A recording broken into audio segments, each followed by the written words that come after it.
खाउटी उपरे पुणी महंगा माड़ बढ़िला घरोई सिलिंडर दाम 14 केजी सिलिंडर रेट 29 टंका वृद्धि पाई फल आज लागू होईछि नुआ दर रेट बढ़िबा परे भुवनेश्वर रे गैस दाम 939 रु बढ़ी 968 टंका होईछि। नुआ दिल्ली रे घरोई गैस सिलिंडर 913 टंकारु बढ़ी 942 टंकारे पहुंची। गत 3 मास मध्य घरोई एलपीजी दर में यह द्वितीय वृद्धि कहुछि। मध्यप्राच्य युद्ध पर गत मार्च 7 रे एहार दर 60 टंका वृद्धि होइतिला।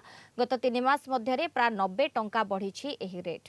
गैस सिलिंडर दर वृद्धि पर हांडीशाल उपरे चढ़क पड़ी। पश्चिम एशिया संकट जोगु विश्व बजार में तैल गैस जोगाण बाधाप्राप्त होइछि। मध्यप्राच्य रे युद्ध जोगु तैल जोगाण प्रभावित होइतिबा बेले तैल कंपनी माने विपुल क्षति सहुछन्ति। ए सबको दृष्टि रखी सेमाने पुणी थरे एलपीजी दर बढ़ाई। गत मे मास मध्य भागरु पर्यायक्रम पेट्रोल डीजेल दर एपर्यंत लिटर पिछा प्राय 7 टंका 50 पैसा वृद्धि पाइथिबा बेले सीएनजी दर मध्य केजी पिछा 6 टंका बढ़ी। आज घरोई एलपीजी सिलिंडर पिछा 29 टंका वृद्धि पाई जार प्रभाव सीधा सड़क भाव हांडीशाल पड़ी। लगातार भाव 3 मास भितर 2 थर घरोई गैस दर वृद्धि पाई। जो भाव मार्च 7 तारिख में 60 टंका वृद्धि पाई आज 29 टंका वृद्धि पाई जार प्रभाव सीधा सड़क भाव हांडीशाल पड़ी। प्रतिक्रिया नवा गृहिणी मैंने आम सहित अच्छा मैडम कौन कहे जो भाव लगातार भाव 3 मास भितर 2 थर घरोई गैस दर डोमेस्टिक गैस दर वृद्धि पाई कौन कि भाव आपंकर जीवन प्रभावित हो हांडीशाल यार कि भाव प्रभाव पड़ी।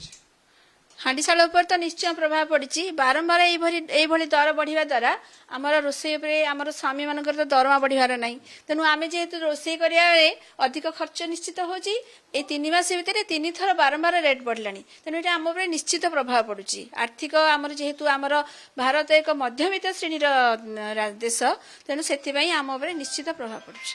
सब बड़ कथा मैडम जिते देखिए जो खाद्य आप करुले पूर्वर विभिन्न प्रकार खाद्य करुले जो गैस दर वृद्धि पड़ा मझे सिलिंडर अभाव देखादेला तो तार भितर केउटना केउटी पूरा साधारण मध्यवित्त परिवार और गरीब परिवार पूरा प्रभावित होइछन्ति। निश्चित प्रभावित होइछन्ति। आमर जेहेतु दर बढ़िबा परे आमे 2 थर रोषे करिया बदले आमे गोटे थर रोषे करछु से रोषे को राति रे मध्य करिकरी खाउछु आ करिया पई आमर संबळ मध्य अभाव हो जाउछि जोटा कि आमे रोषे करिबारे निश्चित प्रभावित होउछि। निश्चित भाव शुणुले जो भाव 2 थर रोषे करने बदल गोटे थर रोषे कर जड़े गृहिणी अच्छा प्रतिक्रिया ना मैडम प्रथम जानवाई चाहिए जिते गैस समस्या देखा देता सिलिंडर समस्या देखा देता परवर्त मुहूर्त बर्तमान पे रेट बढ़ी तो केते प्रभावित होइछि आपन हांडीशाल?